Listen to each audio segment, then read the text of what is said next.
حي على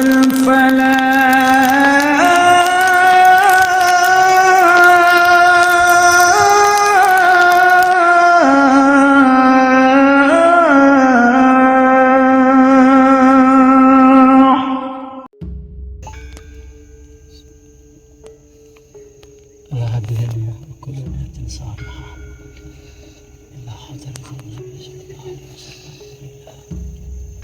ملائكة المقربين جبريل وميكائيل ومحمد وإلى أصحابه وأولياء هذه المدينة وأنفاسهم اجمعين. الفاتحة.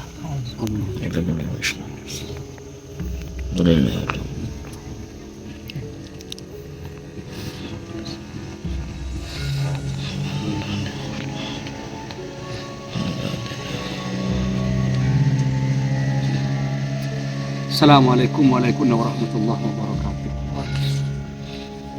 Bismillah, alhamdulillah, wassalatu wassalamu ala rasulillah Muhammad ibn Abdullah wa ala alihi wa sahbihi wa mawala. La hawla wa la quwwata illa billah. Subhanaka la ilma lana illa ma 'allamtana innaka antal alimul hakim. Rabbana iftah bainana wa baina qawmina bil haqq wa anta khairul fatihin. Amma ba'du. Saudara-saudaraku sekalian, khususan Siti Al-Hindi bin Nawawi Al-Bantani, khususan juga Al-Ustaz Rajali, dan hadirin, hadirat, mustami'in, mustami'at rahimakumullah, yang sama-sama insyaallah masih dzurriyyah daripada Syekh yang saya hormati. Pada hari ini saksikanlah bahwa saya dari Madura, saya insya Allah tidak diragukan lagi menurut manuskrip saya masih dzurriyyah daripada Wali Songo. Wali Songo ini hakul yakin masih dzurriyyah daripada jumhur. Saya terharu sekali. Saya dari dulu bertanya di mana Jeddah, tidak ada jawab, tidak ada yang tahu. Saya kira Jeddah di Arab Saudi. Tidak tahu bahwa ternyata Jeddah ini adalah ibu kota kerajaan. Karena apa? Karena saya punya manuskrip. Saya punya manuskrip menyebut nama Jeddah.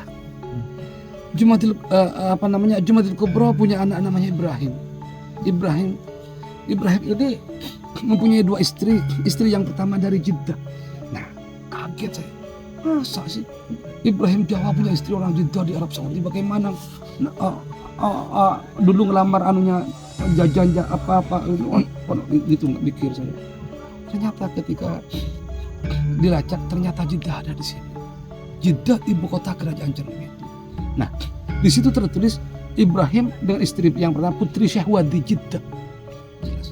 Punya putra 4. Laki-laki semua. Dan Ibrahim dengan putri Campa punya putra 2 laki-laki semua. Itu yang putra 4 itu kalau tidak salah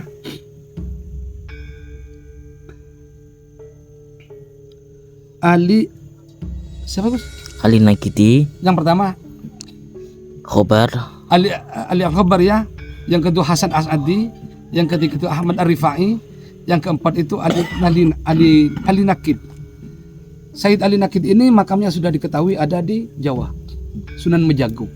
Yang 3 sama-sama Ali, ada Ali. Dan ini kemana anaknya? Nah, kemudian beliau menikah dengan Putri Campa, saudara daripada Cebonga atau saudara dari Zainal Abidin, putrinya Badawarman. 4. Kalau Badawarman berapa? Dan Badawarman itu masih beragama Buddha. Beliau punya anak 2. Namanya Ali Murtado yang jadi Sunan Gresik dan Ali Rahmatullah yang jadi Sunan Ampel Surabaya.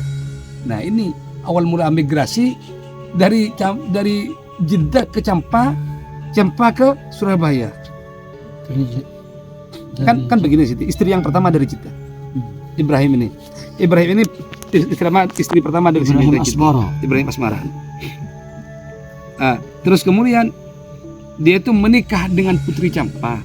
Di catatan Susana itu di catatan sini namanya Ramawati. Tapi di catatan Jawa ada siapa Gus? Swanawati kalau di Serat Pandangan Tapas Darah dalam Jogja. Kalau di Serat Wadisana Dia Siti Asmoro. Dia Siti Asmoro. Siapa? Dia Siti Asmara. Dia Siti Asmara. Kalau di catatan surat oleh sana. Nah, awalnya tinggal di Campa. Berarti Ibrahim ini datang ke Campa tidak membawa anak yang 4. Anak yang 4 ada di sini. Ada di Jeddah sini.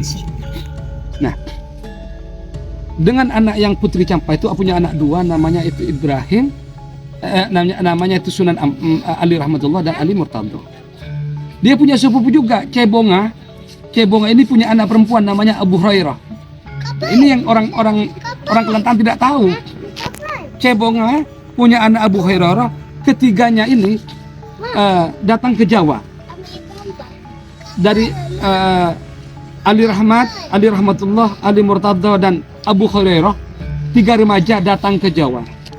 Karena mengapa datang ke Jawa? Ingin silaturahim kepada bibinya, namanya Darawati, yang dinikahi oleh Brawijaya V, Raja Majapahit. Begitu. Nah, cerita beliau Ali Rahmatullah Sunan Ampel. Iya, Ali Rahmatullah Sunan yang kelak menjadi Sunan Ampel, Ali Murtado yang kelak menjadi Sunan Gresik, Raja Pandita, terus Sunan Abu Khairarah yang kelak menjadi Sunan Kapasan. Jadi Sunan semua itu oleh di Jawa. Nah, beliau disayang sama kakeknya, katanya itu disayang sama kakeknya, walaupun kakeknya masih beda agama, disayang sama kakeknya. Habis itu kakeknya wafat, ya, yang menjadi raja di Campa itu Prabu Anom alias Cebonga, alias Zainal Abidin. Zainal Abidin ini konon menikah dengan Zubaidah. Zubaidah itu putri raja Cermin sini nih, Zubaidah. Jadi sejak dulu sudah ada komunikasi kekeluargaan, Jadi berputar antara Cermin dengan Campa situ. Sehingga saya ceritakan perjalanannya dari Raden Rahmat muda itu, yang dari Campa, putranya Ibrahim yang dari sini tuh berlayar cari pelayaran yang menuju Jawa itu kesulitan. Bahkan dengan ada saudagar perahu itu kan dibujui, kata orang Jawa dikibulin, ditipu Maulana Rahmatullah kecil, Raden Rahmat kecil itu ketika sampai di tengah, tunggu dulu anak muda, saya tidak ke Jawa dulu, saya mau mencari nafkah dulu, mau ke Kamboja, mau kemana, keliling dulu baru diantarkan. Akhirnya dengan perasaan sakit lah, karena sifatnya cuma numpang kapal saudagar. Di tengah jalan dari perjalanan dari Campa ke mau saudagar itu kena terjang angin puting beliung, hancur kapalnya, sahabat nakodanya juga hilang, ketiganya terdampar di Kamboja. Diselamatkan oleh orang-orang di sana. Kamboja, Vietnam. Ya, Kamboja Vietnam. Vietnam. Ya, karena belum jauh ke tengah laut kan, terdampar. Akhirnya ketika tahu bahwa itu putri cucu Raja Campa, kaget semua orang sana. Apalagi setelah tahu bahwa putra daripada Ibrahim Asmara yang terkenal dengan cucu Rasulullah. Akhirnya dicarikan perahu, diantarkan ke Jawa, yang terlebih dahulu singgah di Palembang, mengunjungi Arya Damar. Ya, Arya Damar itu adalah anak Raja Majapahit dengan putrinya Siobanci, putri Cina. Siobanci itu yang melahirkan Raden, yang putrinya itu, informasi menurut tarikh di Siobanci ini diberikan kepada Arya Damar Palembang saat keadaan hamil. Sehingga karena hamil tidak boleh tidak boleh didekati sama itu, ditunggu sampai melahirkan, sampai iddahnya habis. Nah, dari anak perkawinan Siobanci dengan Raja Majapahit itu lahirlah seorang putra yang berparas tampan, namanya Raden Hasan. Raden Hasan ini kelak akan ke Ampel juga, ke Majapahit juga, diberi tanah perdikan di daerah Bintoro, dan beliau ini menjadi pembuat kerajaan Islam Demak pertama yang bergelar Sultan Maulana Akbar Shah, yaitu Raden Patah, Sayyidin Panotogomo. Ya. Nah, dari perkawinan Siobanci dengan Arya Damar punya adik juga sih, namanya Raden Hosen. Raden Hosen juga nanti akan ke Jawa menjadi bergelar Adipati Pecat Tenda Teruk, Adipati Teruk. Beliau ini dalam cerita nanti akan menjadi mertua daripada Sunan Kudus. Gitu.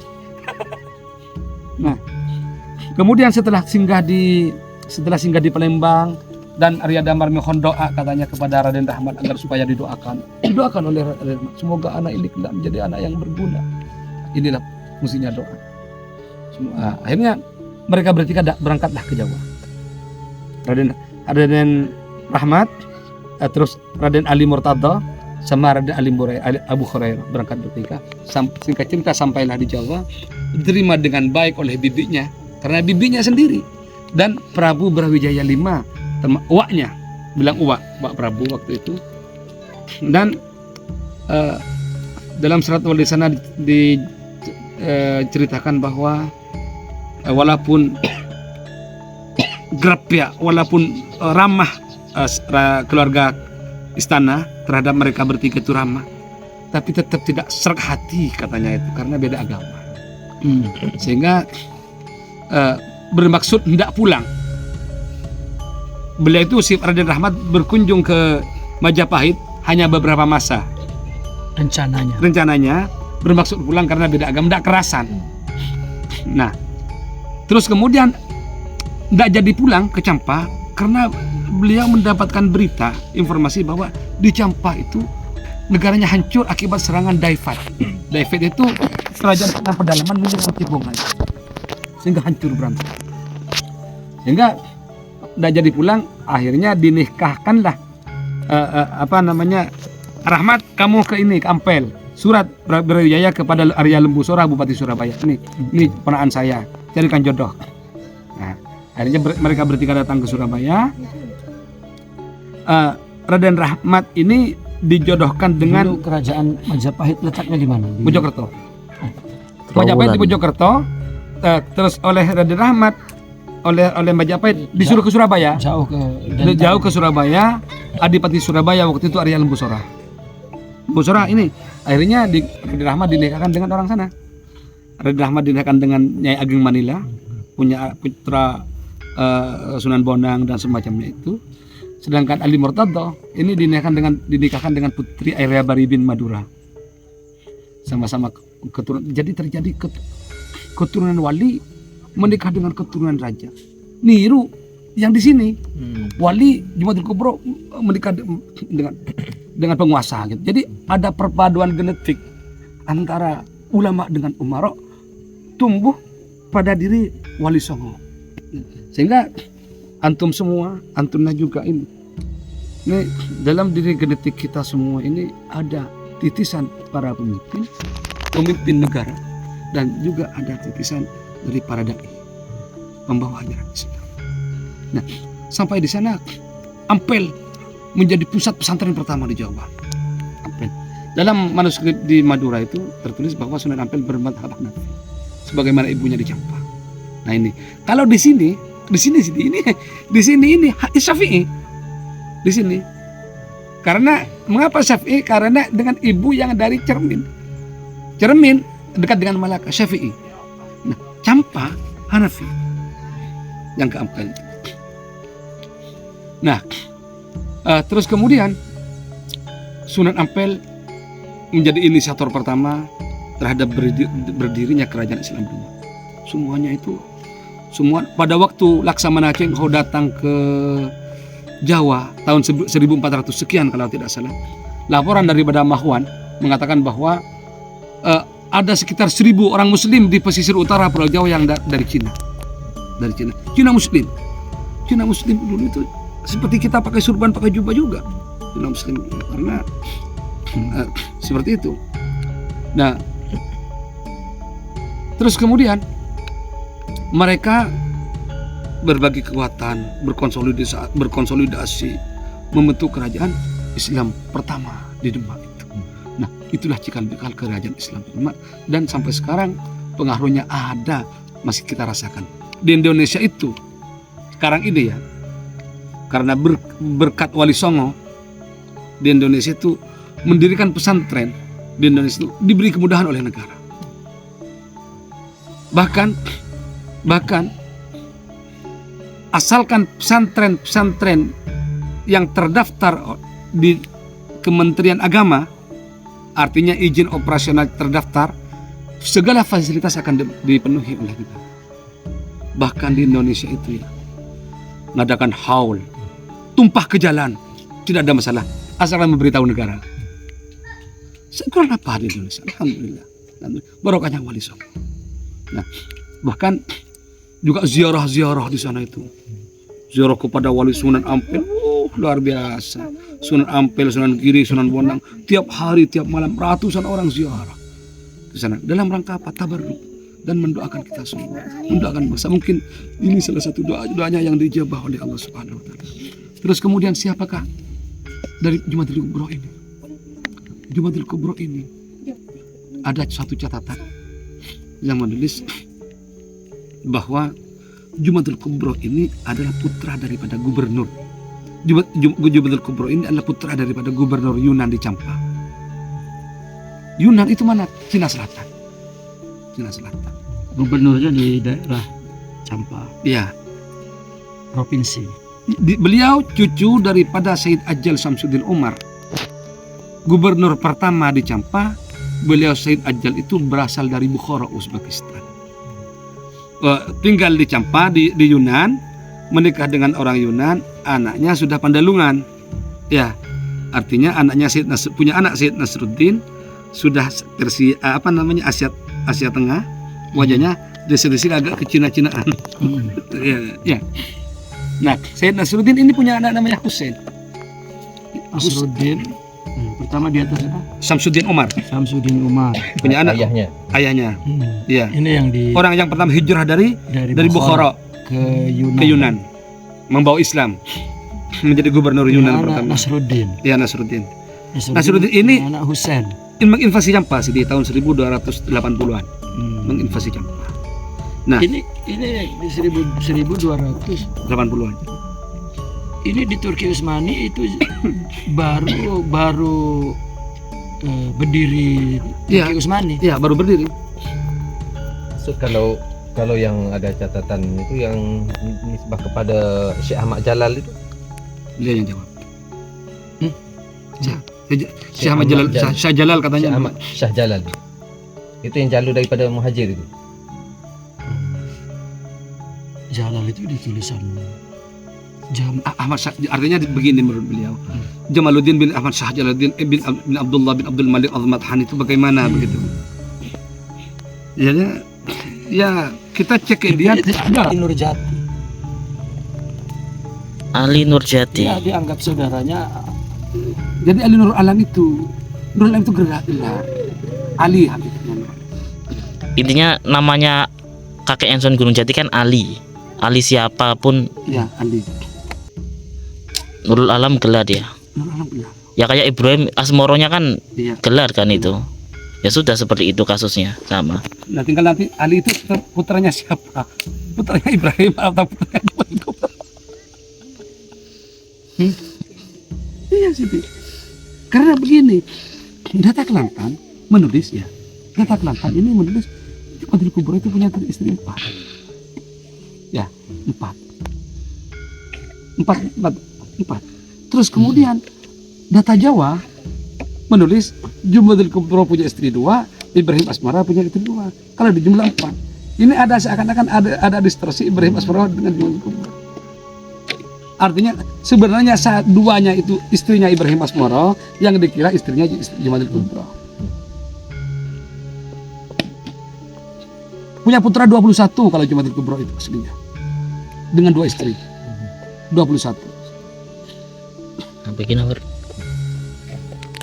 Ya, tersebar di mana saja, tersebar di sini. Yang 21 tersebar di Asia Tenggara dan Asia Tengah juga. Abdullah itu. Abdullah bin Jumatul Kubro keturunannya banyak di Pakistan. Gimana penelusurannya kita menelusuri itu? Jadi Bang Toyib kita nanti kalau Ustaz. Orang tahu Bang Toyib Ustaz? Orang yang tak pulang-pulang.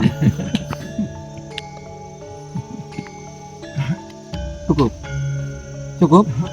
Nah, terus kemudian akan lebih kompleks lagi jika nanti ada data Champa yang menulis. Karena begini, dalam penulisan silsilah itu adalah ada teori mengakui dan diakui. Artinya di Jawa tertulis di di Campa Sebenarnya atau tertulis di Kelantan, data Kelantan juga tertulis di Jawa, itu namanya seling mengakui. Kalau cuma tertulis sepihak, itu hanya mengakui sepihak dan kurang valid. Nah, ya mungkin sih karena dulu tidak ada WhatsApp di zamannya Jumatil Kubro, sehingga kadang-kadang mereka tidak memberitahu, itu bisa seperti itu. Beritahu Memberitahu ya? Apa sih dia kadang-kadang kan anu apa pimpinan. kadang-kadang sudah wafat aja katanya malam bilang itu. Bau siapa bilang pernah cerita tempo hari bahwa ada di tulisan kitab apa ya? Saudaranya kakek saya. Nggak cerita punya istri, cuma nulis di kitabnya Iya. Ustaz. Saya sebenarnya menikah lagi orang ini. Nggak cerita sama istrinya. Pas wafat baru ditemukan di kitabnya. Oh, ada istri lain rupanya.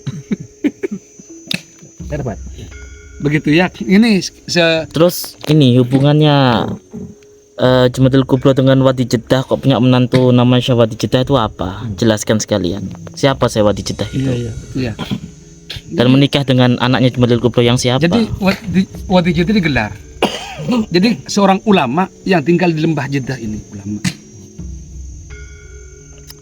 Dan ketika kami sinkronkan dengan manuskrip lain itu,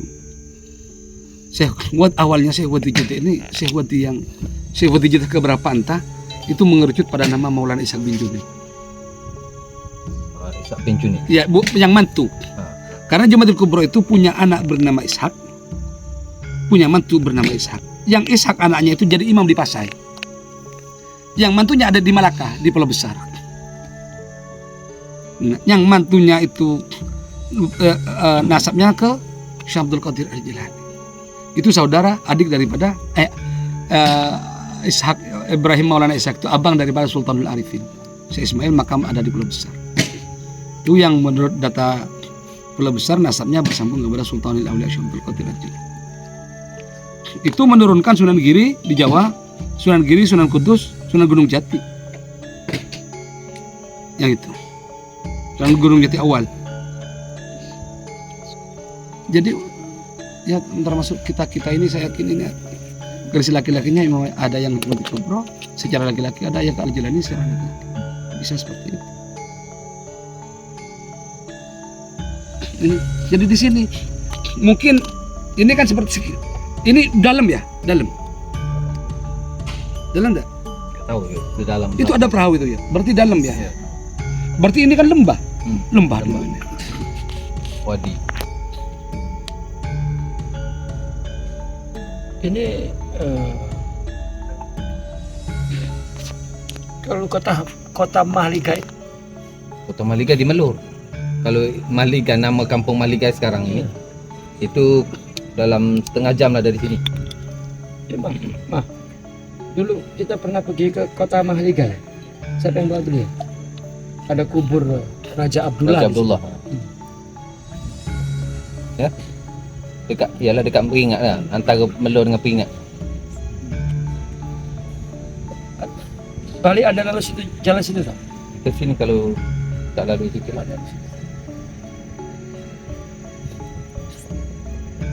Tapi itulah kota Mahligai, juga tanah rendah kebun bunga. Sebetulnya di pesisir seberang sana sungai, seberang sini ini Bukit Panau. Ustaz, ibu kota Jeddah itu di mana pusat keratonnya dulu? Cermin itu. Itu kalau besinya ini sekitar yang tempat Bukit Panau ini, Di sini. di kawasan ini. Di sini. Ya, sekitar ini. Berarti ini kota dulu, kota. Nanti Iya, kita iya. lihat kita ke arah Bukit Panau. Yang tadi kita lalu lewat tadi ke pom bensin itu. Iya. Itu sekitar Tak ada bekas-bekas istana apa tak ada? Candi-candi bekas pondasi tak ada. Mungkin kalau dicari.